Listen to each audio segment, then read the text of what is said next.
오늘부터 우리는 이 역대하 말씀을 새벽에 함께 살펴보고자 합니다. 역대하는 36장까지 있는 상당히 긴 성경인데요. 그래서 우리가 역대하 본문을 1장부터 직접적으로 살펴보기 전에 이 역대하가 어떤 말씀인지 먼저 그 개괄적인 내용을 살펴보는 게 좋을 것 같습니다. 역대하의 고유한 특징은 이 역대하의 내용이 열왕기 하의 내용과 어느 정도 비슷하다는 것입니다. 그렇다면 왜 역대하의 내용과 열왕기 하의 내용이 이렇게 겹치는 걸까요? 그 이유는 이 역대 상하를 쓴 저자가 이 열왕기 상하의 내용을 이미 알고 있었습니다. 그리고 이를 참고해서 역대 상하를 썼기 때문입니다. 그렇다면 열왕기 하와 역대 하의 차이는 무엇일까요? 똑같은 내용이라면 굳이 역대하를 쓸 필요는 없지 않습니까? 그런데 결정적으로 열왕기하와 역대하의 역사관의 차이가 있습니다. 열왕기하는 실제로 읽어보면 남유다의 역사와 북이스라엘 역사가 교차하면서 계속 반복되게 됩니다. 그래서 처음에 이제 북이스라엘이 먼저 멸망하고 남유다가 마지막에 이제 멸망하게 되죠. 근데 역대하는 그렇지가 않습니다. 역대하는 쭉 읽어보면요, 북이스라엘의 역사는 거의 언급하지 않습니다. 남유다의 역사만 쭉 언급되고 있어요. 그래서 실제로 분량은 역대하가 열왕기하보다 분량은 훨씬 더 많습니다. 그런데 실제로 읽는 사람 입장에서는 역대하가 남유다의 역사만 기록되어 있으니까 왔다 갔다 헷갈리지 않고 읽기에는 역대하가 훨씬 더 수월합니다. 그렇다면 왜 역대하는 북이스라엘의 역사는 없고 이 남유다의 역사만 주로 언급하고 있을까요? 시기상으로 이 역대하의 저자가 이 바벨론 포로에서 돌아온 그 남유다 왕국의 이 후예이기 때문입니다. 그래서 이 남유다가 이제 바벨론에게 멸망당하고 그 후손들이 이 바벨론 포로로 끌려갔었는데요. 포로로 끌려간 이 남유다 백성들이 시간이 지나서 다시 예루살렘으로 들어왔거든요. 그래서 예루살렘으로 돌아온 그들이 이스라엘 역사를 새롭게 정리하는데 이 역대하를 썼다라고 할 수 있습니다. 그래서 그들 입장에서는 북이스라엘보다는 남유다가 정통성이 있기 때문에 역대하 전반을 이 남유다의 그 관점으로 그 시선으로 썼기에 북이스라엘 역사는 상대적으로 언급되지 않고 있다라고 할 수 있습니다. 그래서 이 정도로 역대하의 특징을 살펴보고요. 이제 역대하 1장 본문을 실질적으로 살펴보도록 하겠습니다. 역대하 1장에는 다윗의 뒤를 이어 왕위에 오른 솔로몬의 이야기가 기록되어 있습니다. 역대하 1장 1절에서 3절까지 말씀입니다. 다윗의 아들 솔로몬의 왕위가 견고하여 가며 그의 하나님 여호와께서 그와 함께하사 심히 창대하게 하시니라. 솔로몬이 온 이스라엘의 천부장들과 백부장들과 재판관들과 온 이스라엘의 방백들과 족장들에게 명령하여 솔로몬이 온 회중과 함께 기브온 산당으로 갔으니 하나님의 회막 곧 여호와의 종 모세가 광야에서 지은 것이 거기에 있음이라. 솔로몬은 다윗의 뒤를 이어 왕위에 올랐는데요. 사실 다윗의 아들이 워낙 많았고 그 왕위 다툼이 치열했기 때문에요. 솔로몬이 왕이 되는 게 당연한 일이 아니었습니다. 우리는 솔로몬이라고 하면 지혜의 왕이라는 고정관념이 있기 때문에 솔로몬이 지혜로웠기 때문에 왕이 되었을 것이다 라고 이렇게 생각하는 경향이 있습니다. 그런데 솔로몬이 왕이 되기 전까지는 그가 지혜로웠는지, 그가 얼만큼 왕으로서 국정 운영을 잘 할 수 있는지 그것이 증명된 게 없습니다. 그래서 솔로몬이 다른 다윗의 아들처럼 왕위에 오르지도 못하고 죽었을 수도 있습니다. 그런데 솔로몬은 하나님의 은혜와 선택으로 인하여 왕위에 오르게 되었습니다. 솔로몬은 이를 너무나 잘 알았던 것 같아요. 나의 나된 것은 하나님의 은혜로다라고 고백한 바울처럼요. 솔로몬은 자신을 왕으로 세워주신 하나님의 은혜에 감사하며 기브온 산당에 가게 됩니다. 그리고 그곳에서 일천 번제 즉 동물 1000마리를 태워서 번제를 드리게 됩니다. 그 말씀이 역대하 1장 6절 말씀입니다. 여호와 앞 곧 회막 앞에 있는 놋제단에 솔로몬이 이르러 그 위에 1000마리 희생으로 번제를 드렸더라. 성경에서 번제는 완전한 희생과 헌신을 상징합니다. 그런데 한 마리의 그 짐승을 가지고 번제를 드린 게 아니라 지금 1000마리를 가지고 번제를 드렸습니다.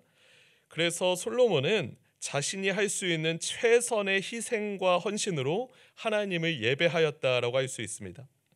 하나님이 아무것도 아닌 자신을 왕으로 삼아 주신 것에 감사하며 솔로몬은 기쁨과 감사에 1000번제를 올려드렸습니다. 그러자 그날 밤에 솔로몬에게 하나님이 나타나서 그의 소원이 무엇이냐라고 이렇게 물으셨죠. 그러자 솔로몬은 다음과 같이 답변했습니다. 역대하 1장 8절에서 10절까지 말씀입니다. 솔로몬이 하나님께 말하되 주께서 전에 큰 은혜를 내 아버지 다윗에게 베푸시고 내가 그를 대신하여 왕이 되게 하셨사오니 여호와 하나님이여 원하건대 주는 내 아버지 다윗에게 허락하신 것을 이제 굳게 하옵소서. 주께서 나를 땅의 티끌같이 많은 백성의 왕으로 삼으셨사오니 주는 이제 내게 지혜와 지식을 주사 이 백성 앞에서 출입하게 하옵소서. 이렇게 많은 주의 백성을 누가 능히 재판하리이까 하니. 솔로몬은 먼저 다윗과 자신을 왕으로 세워주신 그 하나님께 감사를 표하고 있습니다. 이어서 솔로몬은 백성의 숫자가 너무 많기에 이를 감당할 지혜와 지식을 달라고 하나님께 기도하고 있습니다.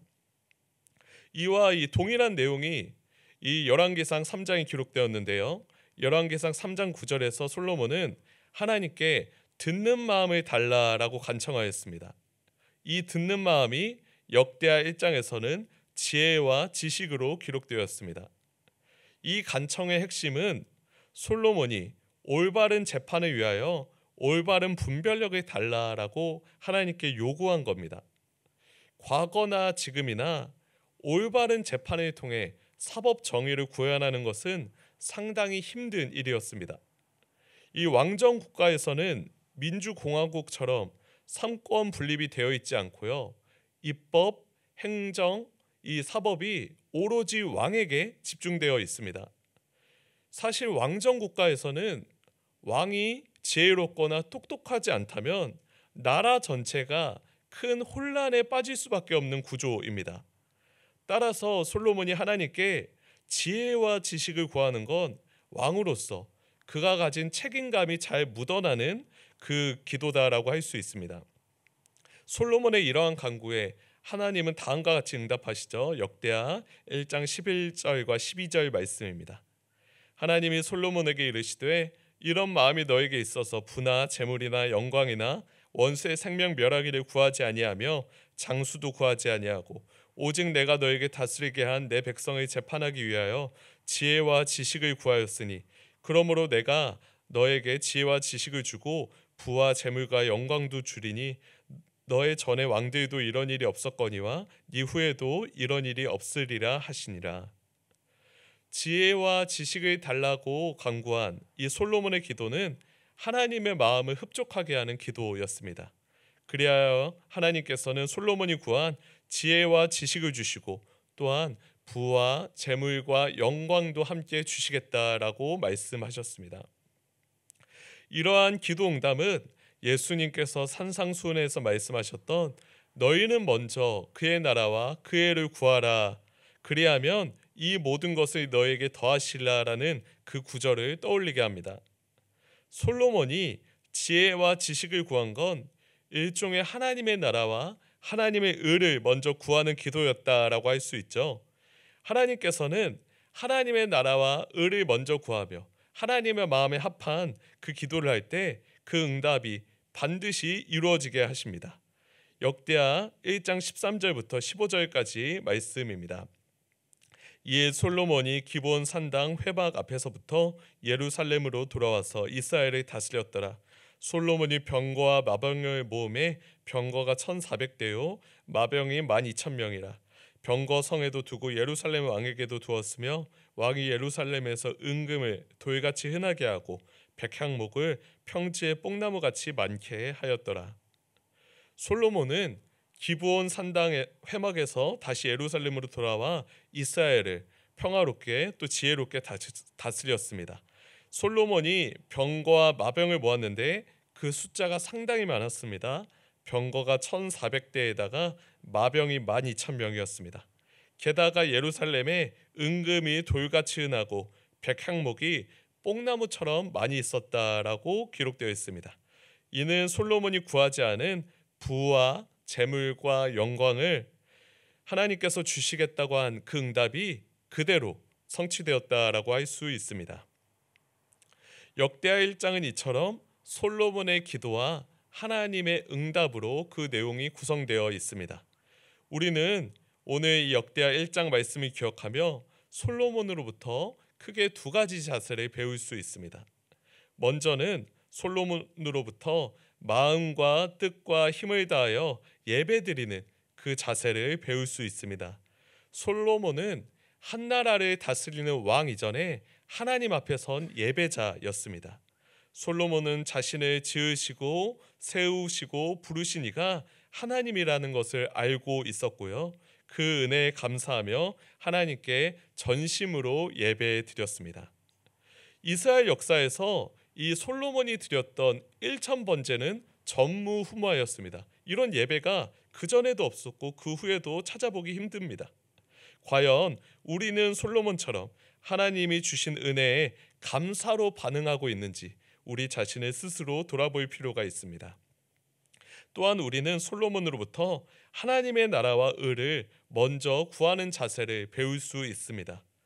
미국의 트럼프 대통령 같은 경우는 아메리카 퍼스트라고 외치면서 자국의 이익을 항상 최고의 우선순위로 두지 않습니까?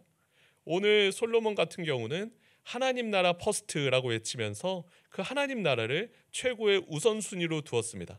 그런데 안타까운 건요, 이 솔로몬이 지금은 하나님 나라 퍼스트라고 외치지만 그의 인생 말년에는 그가 결혼했던 수많은 이방 여인들을 우선순위로 두며 레이디 퍼스트를 먼저 외쳤다는 겁니다. 그러니까 하나님 나라 퍼스트를 외쳤을 때 그 나라는 부강하고 평강하였지만 그의 우선순위가 뒤집어져 레이디 퍼스트를 외쳤을 때 그 나라는 점점 쇠락길로 접어들었고 그가 죽은 이후에는 나라가 북이스라엘, 남유다로 분단되는 그 원인을 제공하게 된 것입니다. 솔로몬은 하나님 나라 퍼스트라는 그 초심을 사실은 잘 유지하지는 못하였습니다. 이 새벽에 우리가 하나님 앞에서 하나님을 향한 그 초심을 다시 한번 되찾고 유지하기를 바랍니다. 하나님을 향한 그 초심을 끝까지 간직하며 언제나 우리가 생을 마치는 그날까지 하나님을 최고의 우선순위로 두는 우리 모든 성도님들 되길 간절히 소망합니다. 함께 기도하겠습니다. 하나님 아버지 감사합니다. 오늘 우리가 역대하 말씀을 통하여 솔로몬이 무엇을 기도하였고 또 하나님께서 그에게 어떻게 응답하여 주셨는지를 깨닫게 하여 주심에 감사합니다. 주님, 우리도 하루하루 살아갈 때 지혜와 지식이 필요합니다. 주님, 이 지혜와 지식을 통하여 하나님의 나라와 하나님의 영광을 드러내는데 온전히 쓰임받게 하여 주시옵소서. 주님, 오늘 하루도 우리와 함께하여 주시고 우리가 주님을 처음 알았던 그 날, 그 초심, 그 처음 믿음을 우리가 간직하며 언제나 우리가 주님만이 찬양하고 예배하는 예배자로 서게 하여 주시옵소서. 감사합니다. 사랑이 많으신 예수님 이름으로 기도드렸습니다.